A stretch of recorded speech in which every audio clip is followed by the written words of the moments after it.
Everybody, and thank you for joining us here at the No Soundbites Allowed podcast. Let me say that better. No Soundbites Allowed podcast. I am your guest and your host. I'm your host, Michael Voss, the Dragon of the Southern Tier. And I'm here with one of my great guests on the program. And this is Dr. Giovanni Scaringi. And I'm going to show him, here's our a little image of us from back in, I think it was 2015. Mm-hmm. As we were talking about the Front Street Gateway project, a renovation for low and modified low-income housing, one of several events that we've spoken about together. But more importantly, folks, let me show you. This is Dr. Giovanni Scaringi. Looking really bad on a Saturday afternoon with a hat and a cup of coffee. Well, you know, it's that kind of day. It's raining outside, by the way, folks. It is. And so he's been gracious enough to come in and talk with us and it's also Memorial Day weekend. So, I mean, you got to have some time to give people the chance to relax. And that's what I like about this program. I prefer you to be relaxed and just have a conversation. Absolutely. It's good to be back. Thank you for inviting me. Oh, absolutely. And I'm so happy to have you here.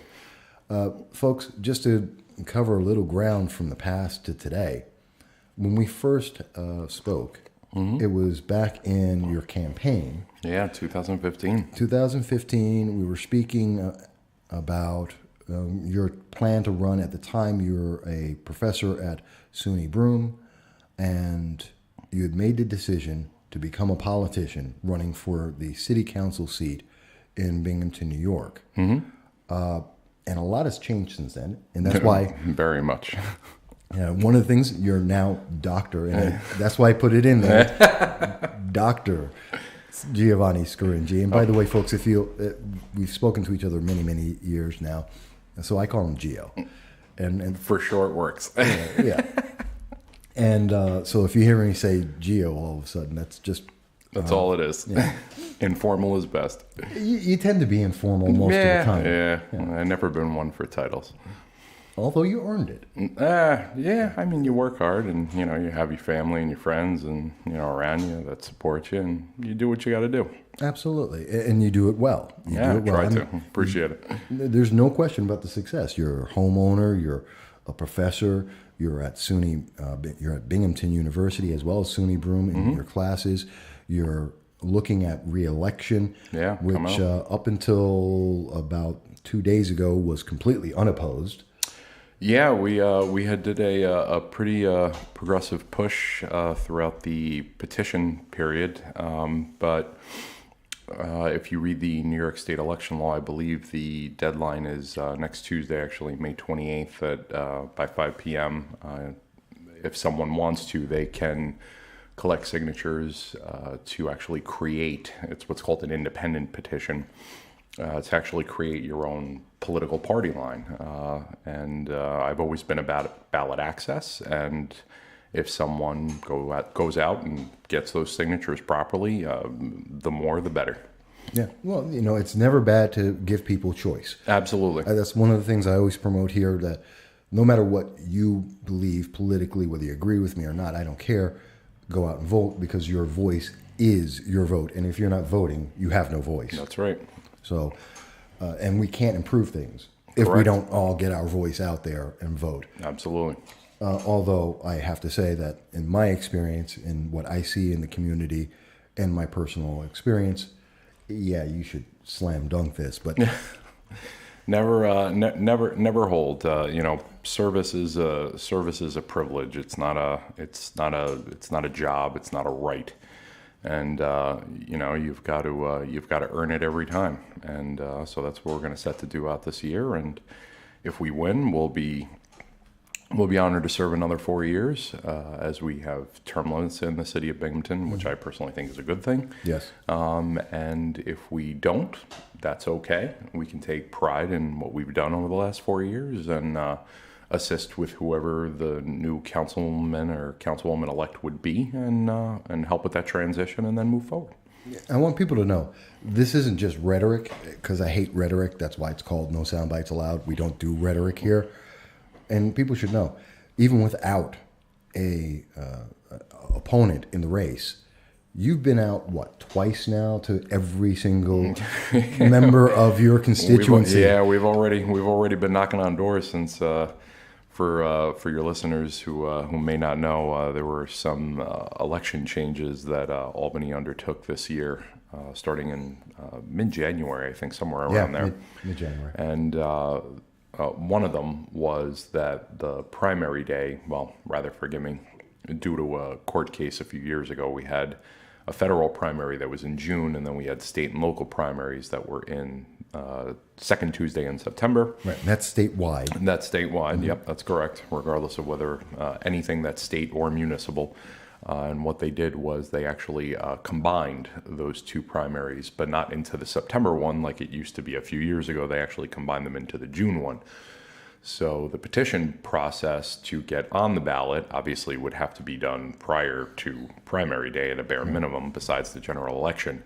So by moving primary day, that was normally or traditionally in September, to June, that would require obviously the petition process to be moved up as well. So this year was from February 26th through April 4th, I believe it was. Yes. So so we've been knocking on doors since mid-February. Yeah. So. And I've talked about that process and the fact that it was done very much so by the single party leadership of the state of New York, all Democrats, because they wanted to help New York City, where you can go from one building to another in the middle of February in New York. And for people who don't know New York, especially upstate New York weather, you're talking about snow, you're talking about single digit, or if not lower temperatures, not including wind chill, 2-3 feet of snow for much of the state.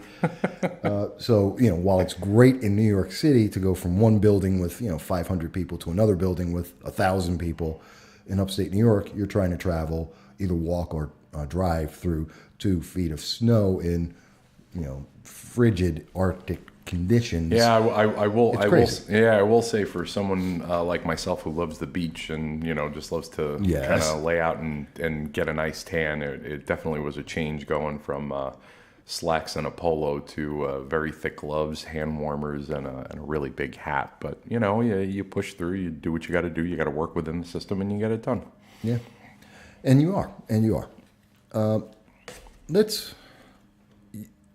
I gotta say, and I thank you for joining me here on the 200th episode. I was about to say congratulations, 200. Wow. Yeah, that's a milestone right there. Been pushing, and it's incredible. And I should probably mention for people who don't know about this, if you look at the count on the podcast, they'll say 239. That's because that includes the SUNY Broome Republicans podcast, okay, which I also pushed out here. But for No Soundbites Allowed, it's 200 exactly. Congratulations. But there's been so much, and you were the first politician, elected official that I had on the show. Since then, we've had Democrats, progressives, conservatives, libertarians, Larry Sharp as an example. Mm-hmm. Many people, Donna Lapardo, who's an assemblywoman, county executive Jason Garnar, who's a county executive, obviously, though they're Democrats. So we've had everyone on the program. That's good. But they took their lead from you. If anybody's following me, that's scary. Stay back. No. They're great because you did such a great job. It's one of our top interviews on the program since we've been doing it in all 200 episodes. And we've had, 2/3, half of all the programs have interviews. Oh, wow. And so you've been right there at the top. What's changed? Let me ask you, what's it like to be a politician? Let's start there. Again, I love the title of the podcast. Personally, I hate the term politician, but I'm not going to hide behind it. I've kind of a little bit more of a traditionalist in that sense. I long for the days where we used to call people public servants, but more importantly, people who served in those roles actually lived by that credo. And unfortunately, we don't see that a lot today. But being in elected office, it's an eye opener. It is, coming from someone with a private sector background and now being in the public sector and higher education, government, municipal government is kind of a whole montage in and of itself. In New York State, as I'm sure you and many of your listeners are very well aware, is a unique animal unto itself. But our goal, and I always try to speak in the plural because you never do something on your own. It always starts with the individual, but you work with people to get things done. I've always been there's a very important interconnectivity there. I've always been shocked at people who say that it takes a village to raise a child. Yeah. Because I've always told people that that's a half truth. It is true. It does take a village to raise a child, but it takes individuals to make a village. True. And it all starts with individuals making those choices, and then working as a collective group. But you always have, the largest minority in the United States is the individual. True. And, that should always be the basis of everything. But being in elected office more specifically, it's humbling. It's incredible. It can be chaotic at times. You walk into that building, you walk into that chamber, and, you always have to remember, at least as it relates to the city of Binghamton, you're representing essentially, very broadly, 1/7 of about 46,000 people, and it's my mindset is always, when you walk through that door, you hang your coat, you hang your hat, and you also have to hang your ego and your personal beliefs. If you, I always tell people if you get elected to office, regardless of the capacity, and you serve a 2-year term, a 4-year term, a 6-year term, whatever it might be, if you go through that entire term and are content, as a legislator at least, with every single vote you've ever taken, you are doing something incredibly wrong. See, a lot of politicians don't look at it that way, and I love, because you're highlighting some things like being humble. And I know you. We've had many conversations off the record and separately, individually, where I know some of the thoughts you have on some issues, and I have watched you bite your tongue on the passion that you have for an issue. Yeah. And rather than as a person, as an individual, that you tame that down and to be able to properly represent, and in some cases even not necessarily your opinion, but the one of your constituents, you present that separate of, let me go out here and just, we've seen many politicians, especially locally, who've gone out there and they just berate, they make accusations, they've allegations, and they showboat. Sure. And they stand on a soapbox and spend the time of elected office to be able to promote a very specific ideology. And in our region, I know we have a lot of people who watch this around the world, but in our region of the southern tier of New York, we've seen them, many of them from the progressive left, like Citizen Action, political progressive leaders of tomorrow, or otherwise known as PLOT, Black Lives Matters. These are my statements and understanding it. Of course. But they represent these very fringe left groups, and they use their time to stand on a soapbox and promote these ideas, which aren't the views of their constituents per se. And I love the fact that you've been humble enough not to. You don't follow that lead. You don't do that. Yeah, because it's at the end of the day. I mean, it happens on the left. It happens on the right. It does happen on the right. At the end of the day, it's rhetoric. It's garbage. It's at the expense of getting somewhat biblical sounding. It's a tree that bears no fruit. You can say whatever you want. I can say whatever I want, but at the end of the day, what actions follow those words that actually carry some weight, so to speak. And I think it's also important to remember, I personally, I have certain opinions and positions on, policies, Well, you're a X, human Y, being. and Z. Yeah, I mean, You're going to. everybody has those things, and that's good, right? But, I mean, I can even remember. Well, this is going to be good, folks. No, it's funny, when to not get ideological, but just to provide an ideological example. I remember back in 2015, we were knocking on doors. It was one day I was at one particular door on a northern part of the district that I represent, and had a great conversation with this very, very nice lady, and met her husband, and they were very kind, invited me inside. We had a cup of coffee. I looked down at my watch, and before I knew it, oh my goodness, 40 minutes had gone by, and Right. she was very kind, very supportive, and it was actually the first time we'd ever met. And I asked her if I could put a lawn sign on her lawn. She said, yeah. And I was very appreciative. And, her and her husband were very supportive. And coming into 2016, with the presidential election and things like that, I drove by her house one day on my way to work, and she had a Bernie Sanders lawn sign on her front lawn. And I said to myself, I said, my goodness, I said, I never would have expected that someone who had supported a senator such as Senator Sanders would, publicly A raving socialist. Support me. And, the reason why I use that example is not to bite off anything on myself, but I think that it's important for us people in office to remember that you are going to get those days, particularly when you are a legislator, but even if you're an executive, you're going to get those people that, may be on the opposite aisle of you or on the other side of the political spectrum, whatever it might be. And we've lost the ability to just talk to people.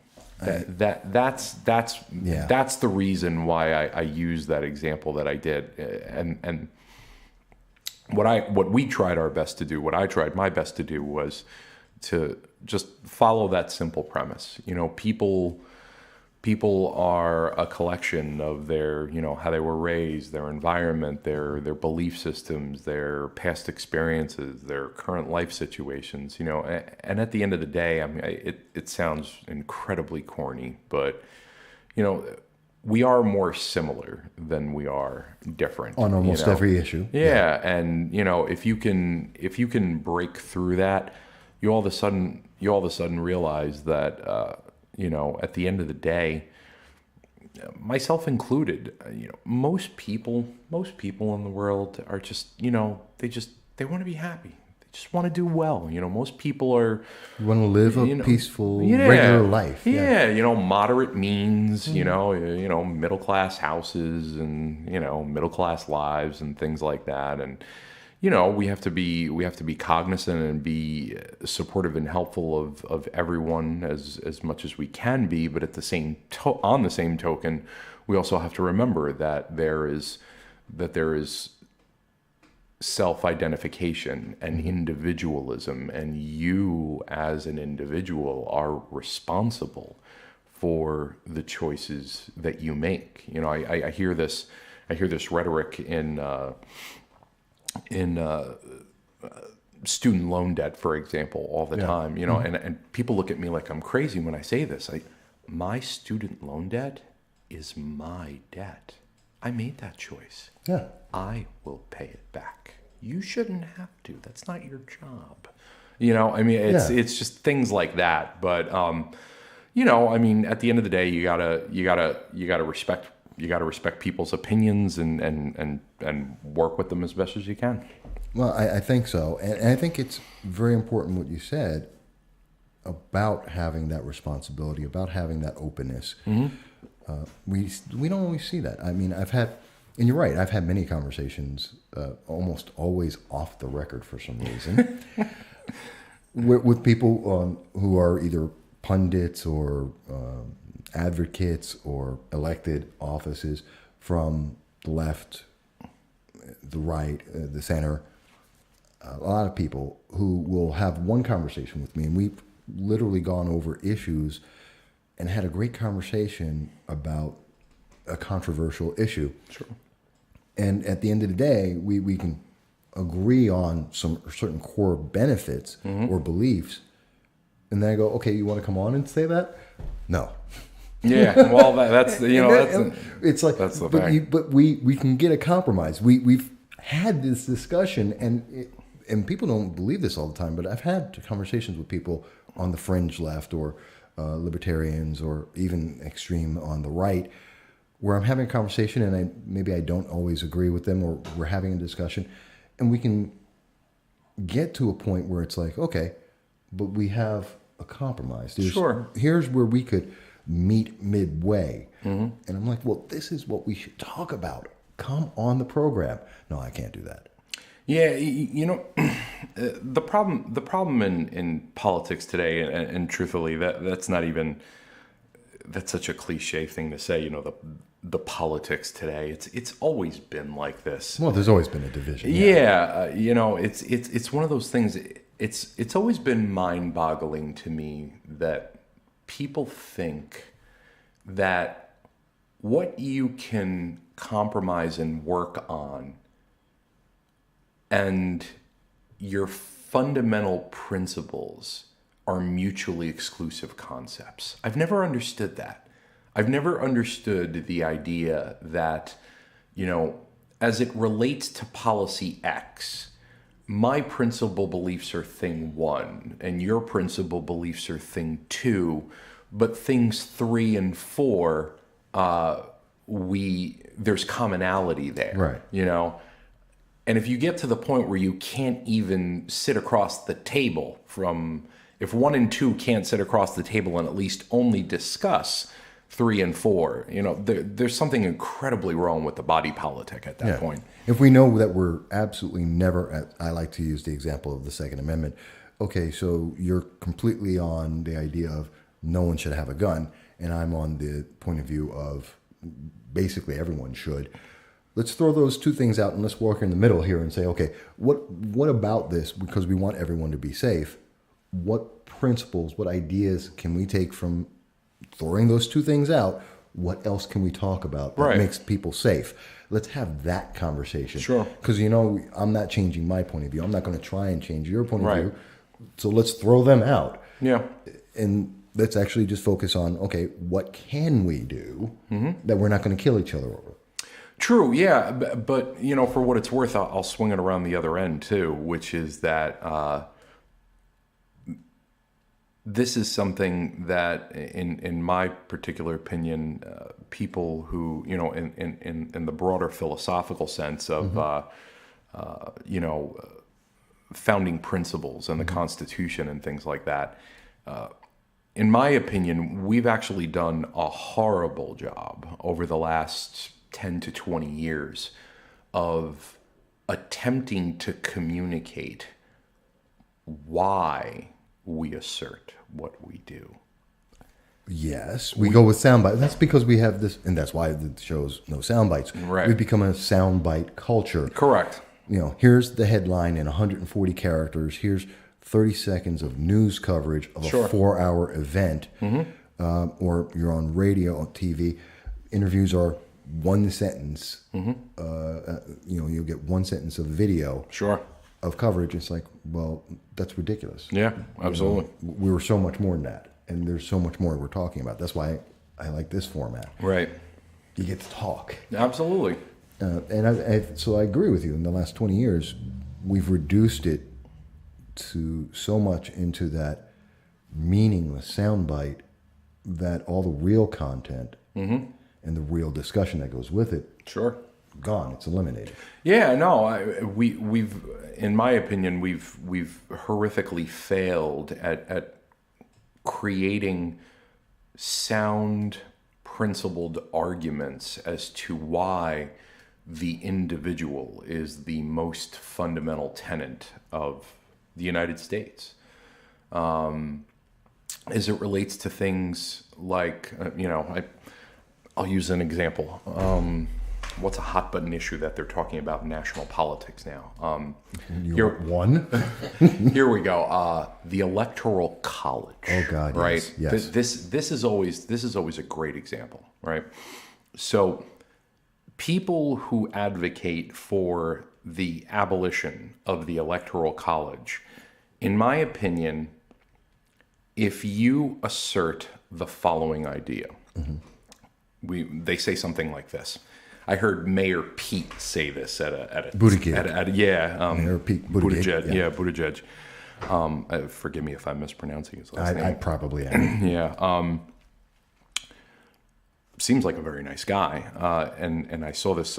Someone had tweeted this video of him saying something like this. He said, if we're going to call the United States, if we're going to call ourselves a democracy, then it only makes sense, and I'm paraphrasing, that the election for the highest office in the land, assumably the presidency, should be by popular vote, and everyone gets a vote.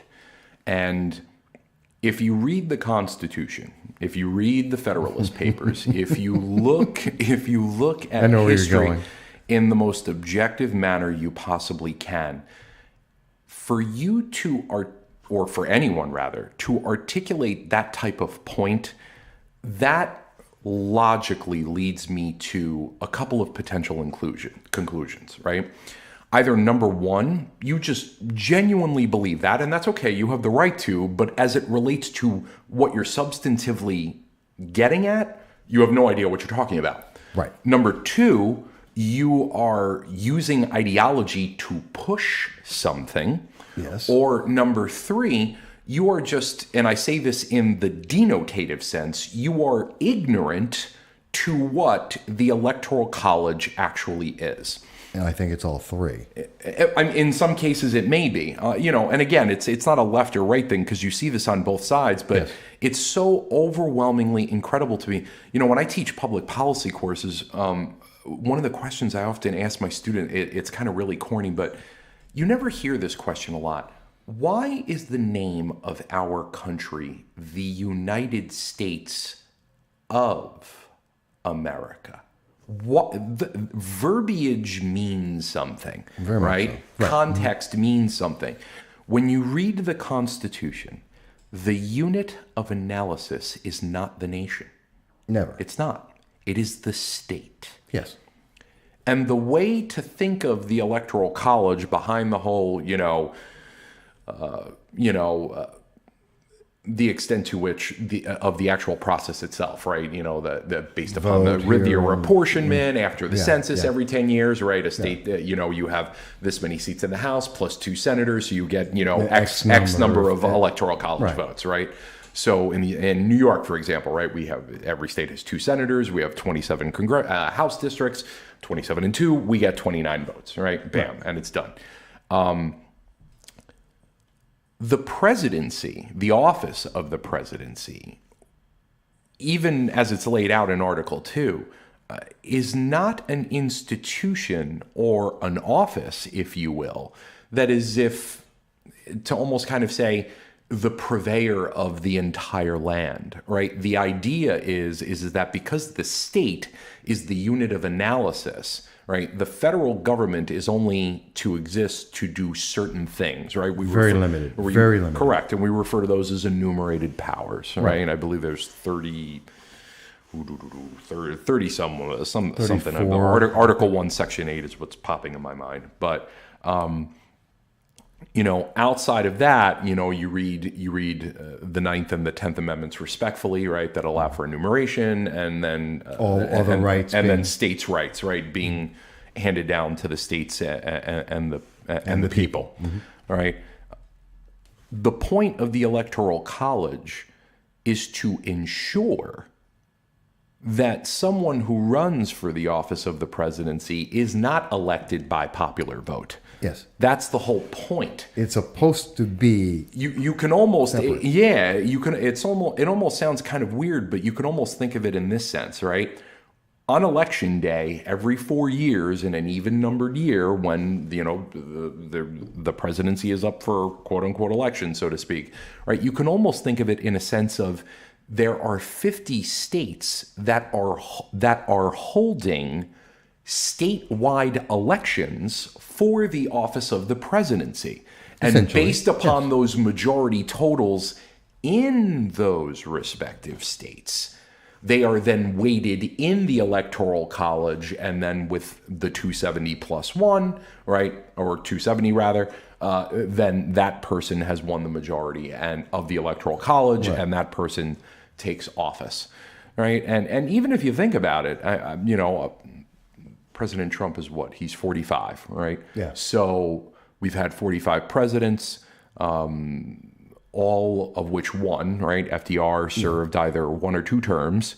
That was blanket started by, President Washington back, 2 terms, and I'm done. I'm going back to the farmhouse and, living regular person living out my days.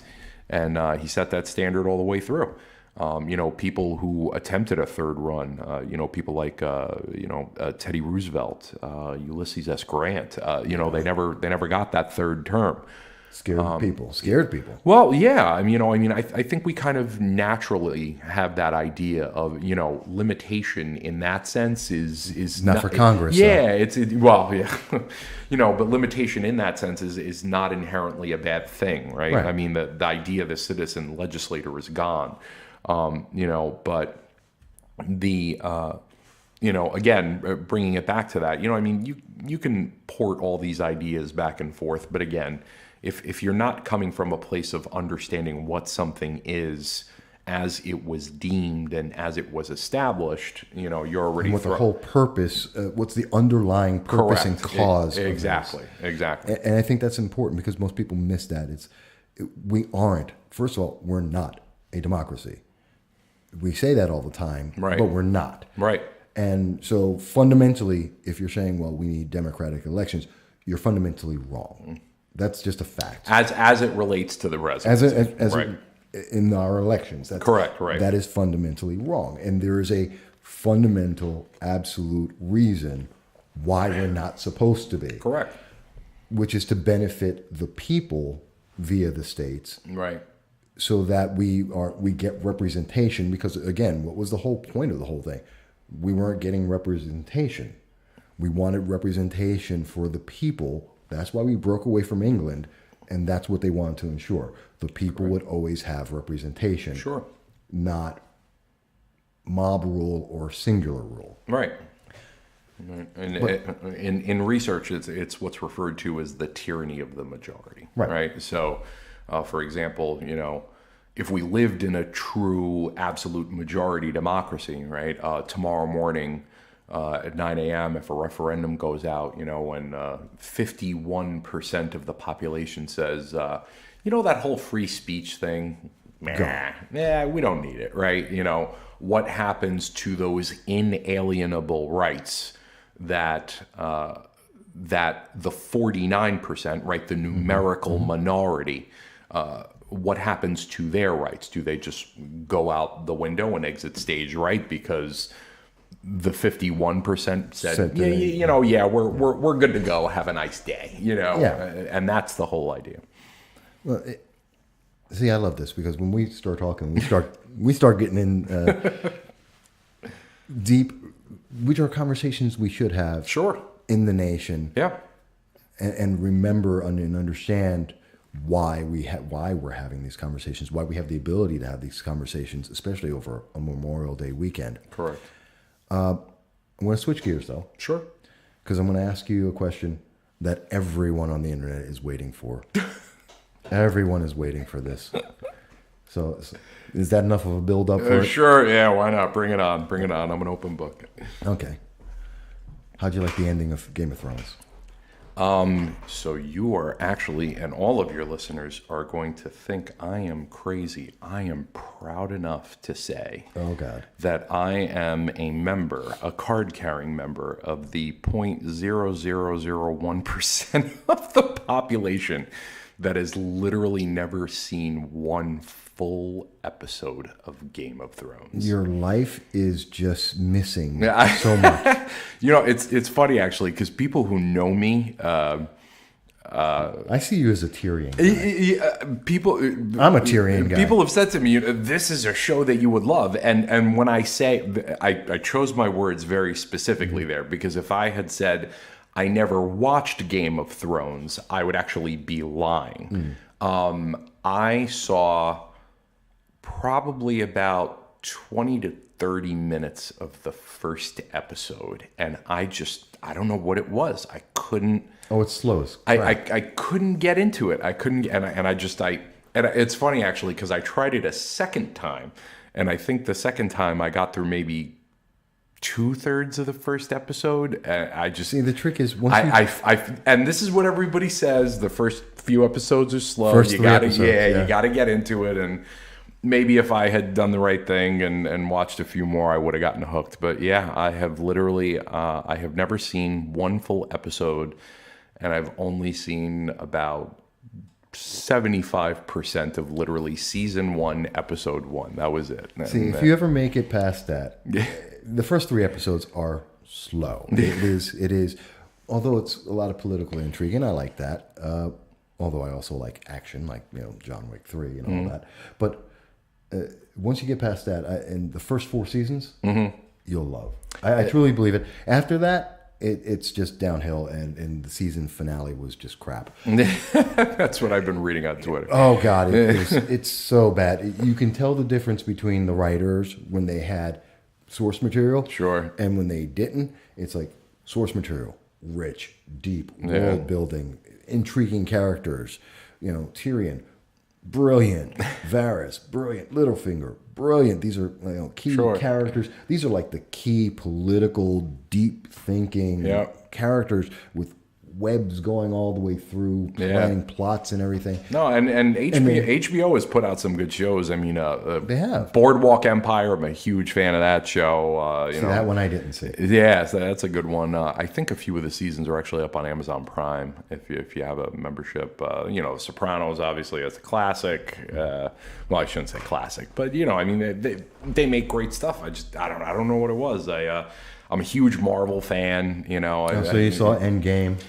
Yeah, I mean everyone saw Endgame. Yeah, and I'm not gonna lie, I was not impressed. I was less impressed than Infinity War. Infinity War, believe it or not, is actually my favorite. And oddly enough, for some strange reason, like there's a bunch of little scenes and stuff, but I actually, believe it or not, just the other night, I was with a few friends, and we rewatched Age of Ultron.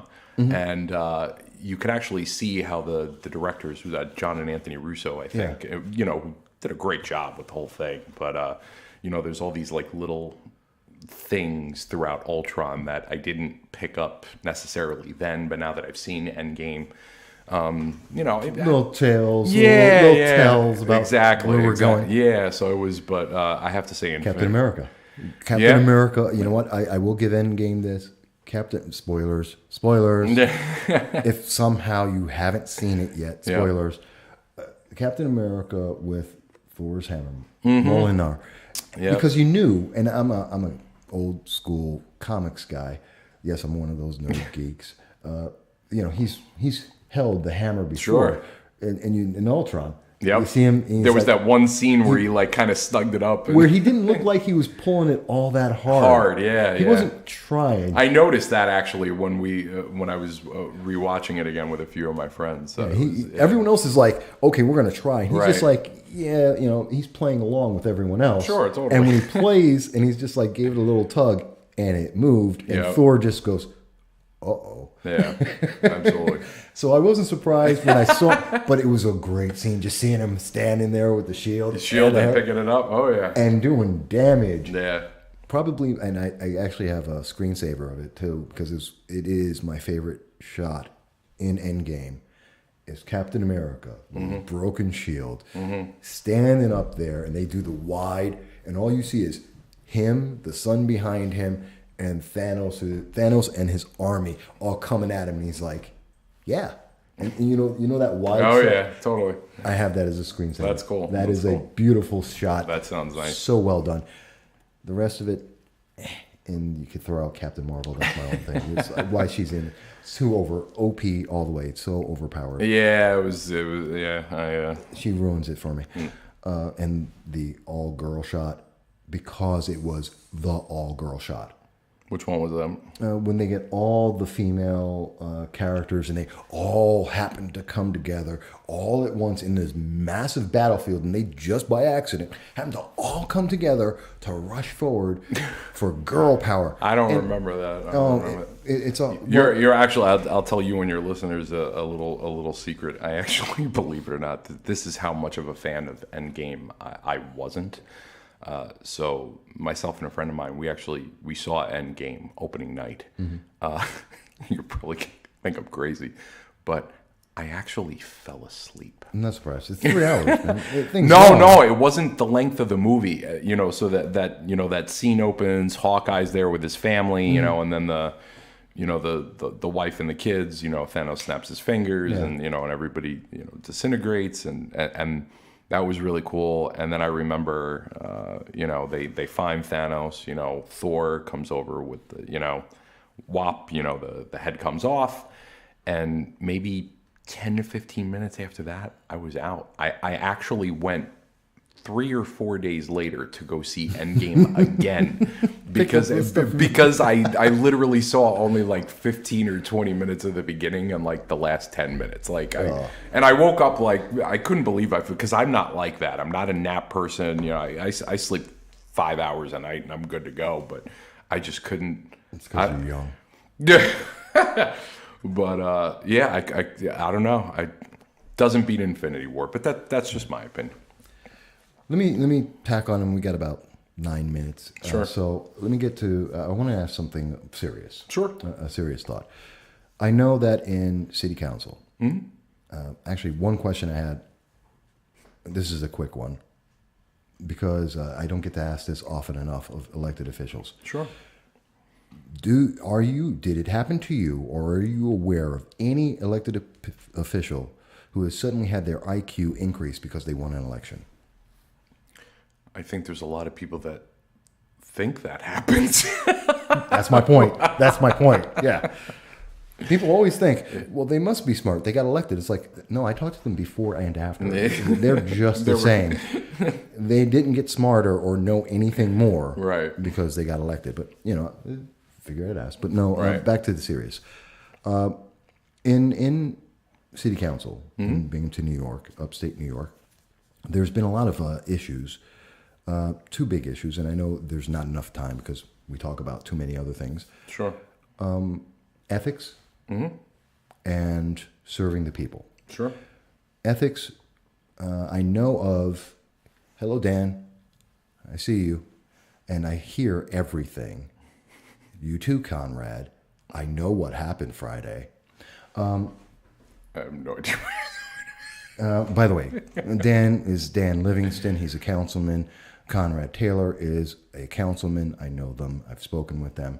And they were at an event on Friday, and there was a reprimand that happened because of it, because they took power into their own hands. And I have sources. I find out things. I worked on Friday. So there is a question of ethics that has been going on since 2019, beginning of the year. What do you believe? How important is ethics in elected officials for someone being elected and in serving the public? How important is their ethics? It's everything. It's everything. I mean that even comes out of being an elected official, right? That's just you would think.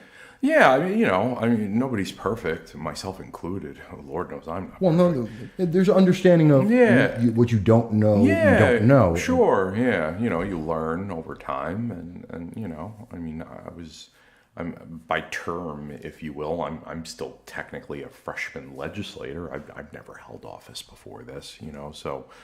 I've always believed that individuals are lifelong learners, and you learn and you go, and when you make a mistake, you gotta own up to it and try to correct it, and then you move on. Obviously, of course, there's the severity of the mistake or the severity of the issue. I mean, that's arguably infinite in its possibilities, but yeah, it's everything. Ethics is everything.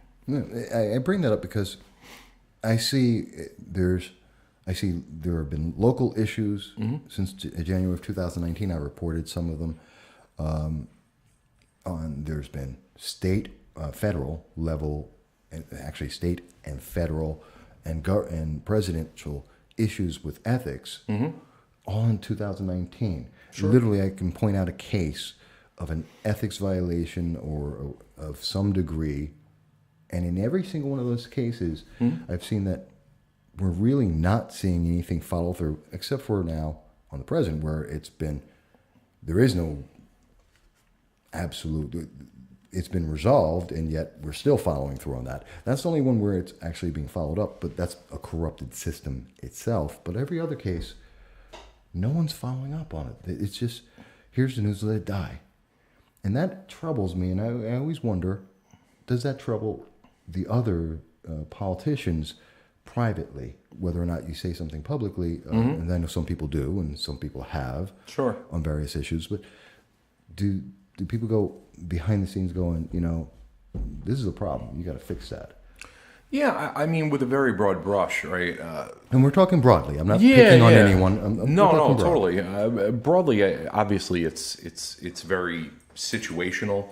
Notwithstanding what may be, what laws, rules, policies, or regulations may impact situation X at any given time, you might be less okay with something than I am or I'm not, right? So, with the broadest brush, rather, that I possibly can. But yeah, I mean, when instances come up like that, when possible, which should be, at least in my mind, as much as possible, you want to get those things out there, and you want to correct them, and then make them right, and then move forward. Sure. Okay. You don't hear that. No one ever asks. And it's something I think it's important, because no one really ever asks about that anymore in interviews or to understand. And really, we're spending this time understanding. Sure. Both you as the person and also you as the politician, because they go hand in hand. Yeah, you can't have one without the other. Yeah, they're intertwined, of course. Absolutely. And I think that's important. And that's what I like about this show, that we try and get both of those aspects, so we get a better understanding of what's going on and how we're being led and represented. We've got about 3 minutes. Sure. And so, as always, I always like to end every interview with the question of, is there something that, and I know there's things we didn't get to, we actually had intended to talk about a very specific issue. And we talked about Marvel for 5 minutes. Yeah. We wanted to talk about 7 Hawley Street, and I know, and you're always welcome to come back or to call in and be on the program at any time. We'd love to.